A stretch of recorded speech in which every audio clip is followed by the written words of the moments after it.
Hey y'all, Big Tim here. Thanks for tuning in to this episode of Old School and Bass with Big Tim. Today we got a couple quick tips for you. I mentioned it before, talking about spinnerbaits. How, some of my spinnerbaits are getting kind of old and rough and beat up looking. One of the things we notice about spinnerbaits is the fact that they've got this, hard to see, they've got these rubber band skirts, or rubber bands holding the skirts on. And those rubber bands will dry rot a lot. So what I like to do is take some copper wire and wrap around there. What you start with is some everyday ordinary telephone wire. This happens to be category 5. As some of you guys may or may not know, I used to be in the telephone business 20, almost 30 years. So I have a little bit of phone wire laying around. But you can always just get a foot of it or 2 foot of it. Most of the time they'll have like 8 little wires in there that you can use. But you can see this is really twisty. So I'm going to show you how to untwist it.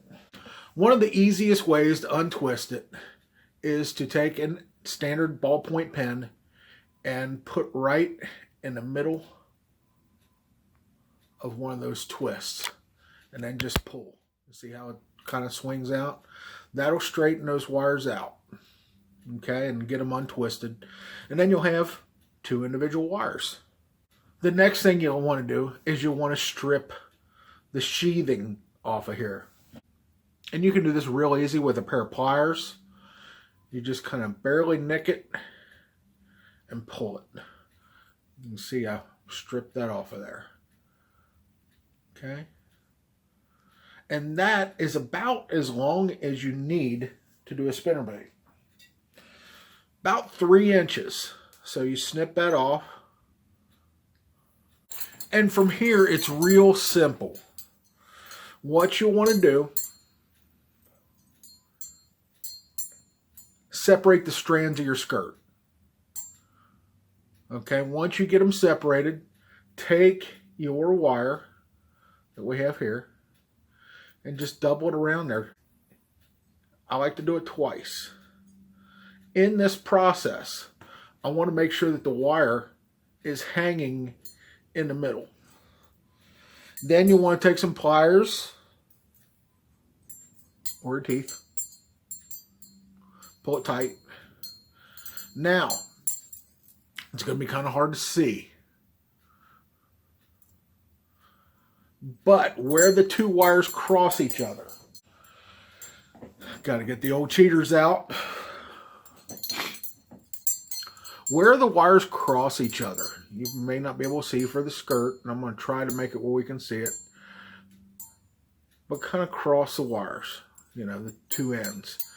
Grab it with the pliers where it crosses and try to hold both ends, and then just twist it 5 or 6 times.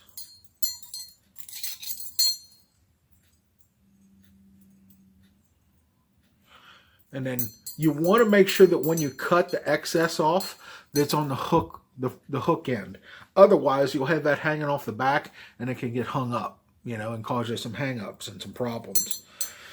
But I've got a bunch of spinnerbaits to do this too, so that'll help keep the skirts on. You won't have to worry about the rubber bands dry rotting and falling off, and this will help you keep your spinnerbaits for a longer period of time.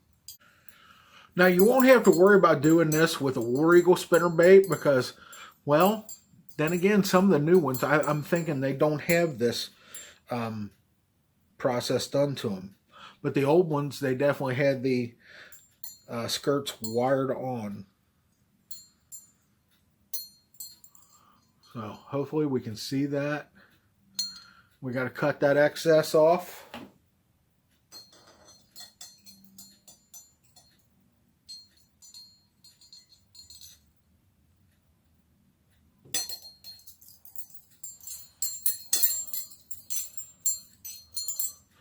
Voila, we're done.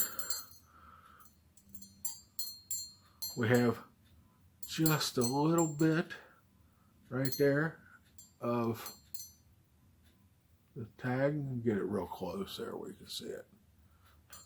So that skirt ain't going anywhere. That's on there. We don't have to worry about the rubber band drying out or nothing. One of the other things I like to do, and I don't have it here with me, I like to make sure I polish up the blades. Get you a rag, get some 409 or any household cleaners, Ajax, something like, they probably don't even make Ajax anymore. But some good household cleaner, polish your blades up.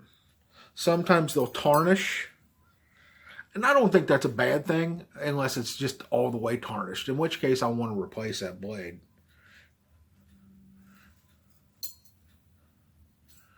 But try to get them shiny. This, like I said, is not a war eagle. This is a real heavy. I think it's a 1 ounce spinnerbait.